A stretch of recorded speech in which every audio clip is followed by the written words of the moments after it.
Mr. Chair, yung DPWs po sana ang makakasagot niyan. No, ikaw makakasagot ito. Proyekto mo to eh. Hindi naman sa DPWH binigyan 30 million. Sa iyo binigyan 30 million. O bakit may tulak sa DPWH? May mga time suspension po yan, extension. Then explain to us because this has been for 7 years. And you cannot explain? That's 30 million people's money. Hello mga kabalbas. Ang ating reaction video ngayon ay ang matinding tanong na magkapatid na Tulfo sa mag-asawang Diskaya. Pero bago ang lahat ay pakiclick muna ang subscribe button at like at samahan nyo na rin ng comments. Maraming salamat. Eto na nga, nag-init ang ulo ni Senator Raffy Tulfo kay Carly Diskaya dahil na-discover ni Senator Raffy Tulfo na 8 taon na ang project na nakuha nila sa UP Manila, Rizal Hall. Pero hanggang ngayon, 8 taon na ay hindi pa natatapos ang project. Panoorin natin ang video. Mr. Chair, yung DPWs po sana ang makakasagot niyan. No, ikaw makakasagot ito. Proyekto mo to eh. Hindi naman sa DPWH binigyan 30 million. Sa iyo binigyan 30 million. O bakit may tulak sa DPWH? May mga time suspension po yan, extension. Then explain to us because this has been for 7 years. And you cannot explain?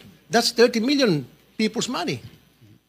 Kailan po kayo nabibigay ng parte nila? Was that before, advance, before the project is accomplished or after the project has been accomplished? Kadalasan po, Mr. Chair, kadalasan pag yung ma-award yung project. Ibig sabihin po, hindi po i-award sa iyo ang project kapag hindi ka po nagbigay. So, ibig sabihin advance?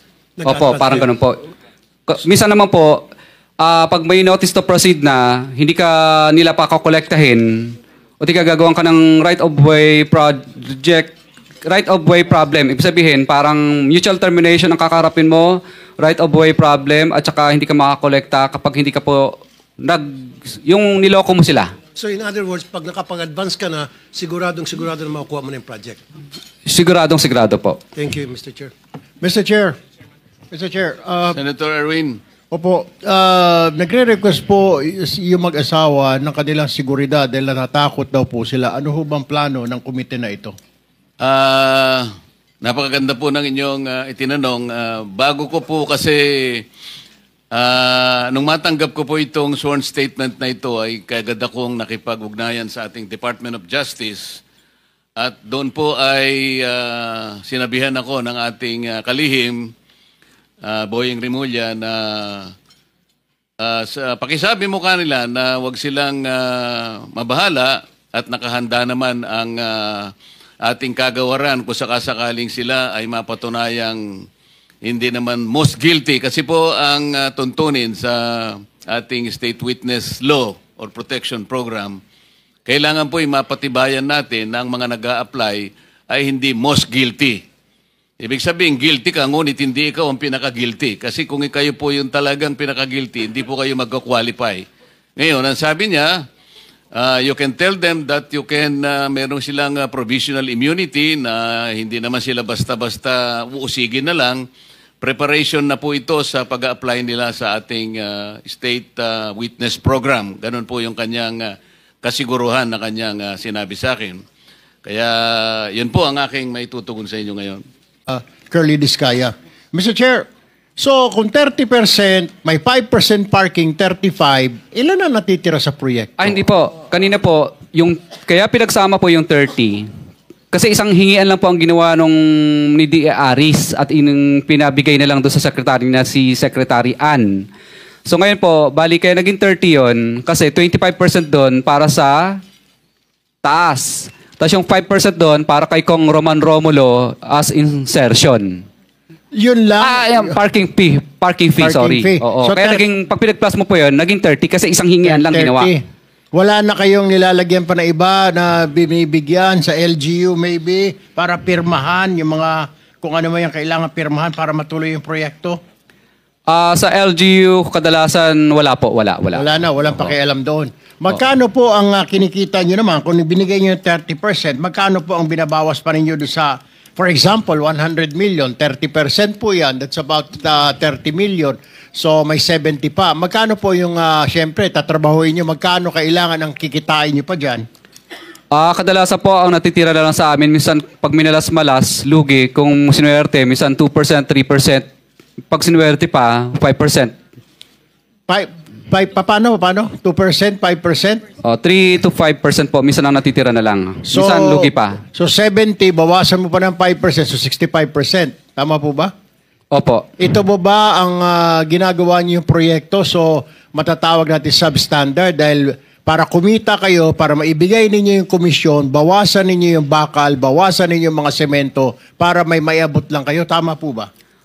Hindi po, wala pong substandard, tama pa rin. Para sa kasi hindi po siya papasa sa testing ng DPWS pa rin at ganoon din po, hindi po tatanggapin ng Mr. warranty Diskaya, ban. Hindi po. Hindi ako naniniwala na papasa sa DPWS, kasabwat na ho ninyo yung district engineer at saka regional director. Paano po? Pati yung COA, kasabwat din ho ninyo. Magbubulag-bulagan na lang yung tatlong yun.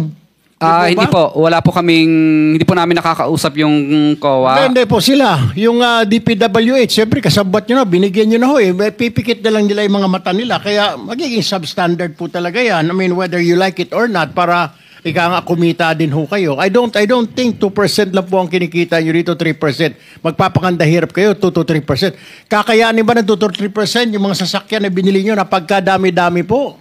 I mean, that's way, unbelievable po.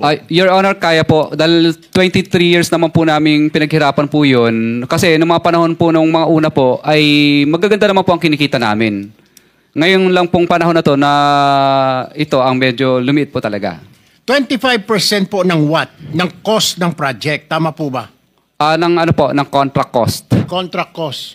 For example, 100 million yung paggawa ng flood control na ito. Example lang po natin, 100 million. So, 25 million po ang pupunta doon sa proponent. Opo.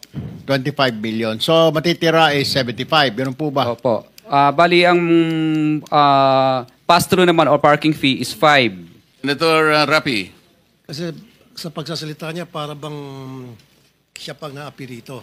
Para magkaroon ng kita yung kanyang mga empleyado, magtsatsaga lang sa maliit na kita. Kanina nabanggit mo, lahat ng project ninyo ay okay on the level kasi ina-assist ng DPWH after you accomplish that project. Tama? Opo. Ano nangyari dito sa UP Manila Rizal Hall? UP Manila po? Yeah, wag ka na magmaang-maangan. Flood control po yan, Mr. Chair. No. UP Manila Rizal Hall. Yung hall na sa UP na kayo ang nabigyan ng proyekto para ayusin. Yung building na yun. St. Timothy Construction Corporation. Contractors, Pacifico and Sara Diskaya. 30 million noong 2018 ang pinondo para dyan. Hanggang ngayon, di pa matapos-tapos. 2018, ano na ngayon? Mr. Chair, yung ganyan po kasing mga, may mga suspension po yan. May time suspension. Paki-explain. For 7 years, 30 million pinondo rito sa UP Manila, hindi mo patapos-tapos. Sabi mo, lahat ng proyekto niyo on the level, di ba? In-inspect ng DPWH. Siguro you're referring to Constructors Performance Evaluation System. Yan ba yan? Okay. So, dumaan kayo sa CPES. So, kung dumaan kayo sa CPES, bakit itong 2018 na project niyo sa UP Manila hanggang ngayon, yung Rizal Hall hindi pa tapos-tapos na binadgetan ng 30 million. So, mga estudyante, hindi nagagamit yun. So, tumatambi na sa labas. Mr. Chair, yung DPWs po sana ang makakasagot niyan. No, ikaw makakasagot ito. Proyekto mo to eh. Hindi naman sa DPWH binigyan 30 million. Sa iyo binigyan 30 million. O bakit may tulak sa DPWH? May mga time suspension po yan, extension. Then explain to us because this has been for 7 years. And you cannot explain? That's 30 million people's money that was funded for that project. And yet, it hasn't been accomplished as of yet. Don't tell me, hindi mo alam to. Eskwelahan to, iho. Hindi to basta-basta mga building, eskwelahan to. Mga estudyante ang pinag-uusapan natin. Your Honor, may Rizal mga Hall. kompleto po sa mga dokumento. I-present po namin yung mga dokumento po next. No. It hasn't been accomplished. May mga kausap kami doon sa eskwelahan. Baka may papuntahin ko dito yung professor. Baka Yung professor po doon, hindi po nila kami binibigyan ng Hindi ka binibigyan ng professor ng ano? Hindi po nila ina-approve pa po yun na makapagtrabaho. Well, then bakit mo tinanggap yung 30 million since 2018, hindi kayo na-aprobahan ng professor? Siyempre, yung professor papayag yun. Kapakanan ng eskwelahan yun, kapakanan ng mga estudyante nila yun. Ba't di kayo papayagan ng professor na magtrabaho doon? That's stupidity. Paliwanag mo nga kung At its bakit best. meron suspension. Yun ang tinatanong eh. Bakit may suspension. Ano ba nangyari? Yun ang ipaliwanag mo. Hindi po approve sa kanila yung design base sa DPWS po kasi DPWS po talaga ang nagbibigay sa amin ng instruction kung itutuloy o hindi. Kasi ang magkausap po, yung consultant po ng eskwelahan at Hindi, ng ang DPWS tinatanong po. ni Senator Rapi, binayaran ka na eh. Binayaran ka na ba? Yes. Hindi. Bayad na. Kasi ganito yan, Mr. Diskaya, bago kayo gagawa ng proyekto, bago ba approvean yung proyekto, gagawa kayo ng feasibility study, right? And then yung feasibility study na yun, ipapakita nyo doon sa kung sino man yung nag-request ng eskwelahan na para sa proyektong yon. So, ba't di ka aprobahan ng eskwelahan? Ba't di ka pagtatrabahuin kung pinakita nyo sa kanila yung plano nung building na gagawin nyo? Mr. Pinakita nyo o hindi yung plano? Siyempre, bago nyo gagawin yon, kasama yung mga taga-DPWH, kung kailangan, tatawagin yung eskwelahan, at papakita nyo, pipresenta nyo, ito po yung plano na gagawin namin. Ito yung structure. Ito yung... Government project kasi ito eh, dahil UP Manila. Sino ang gumawa ng project? Sino ang gumawa ng plano? Ang gumawa po ng plano, sumusunod lang po kami kung ano po ang Sino nga? design. Sino DPWS po. Oh, bakit di matapos-tapos? Ah, Sino sa DPWH? Turo mo. Mga district engineer po. Anong pangalan? Dati po, nung nakaraan, panahon pa po ni district engineer. Tapos ngayon po, bago na po yung district Hindi nga engineers. sino ngayon noon? Sino yun noon at saka ngayon? Kasi 2018 hanggang ngayon, 2025 na, hindi pa rin matapos-tapos. And yet, yung 30 million na-release na sa inyo. Opo. Bali, alam ko po, ang mobilization lang po ang...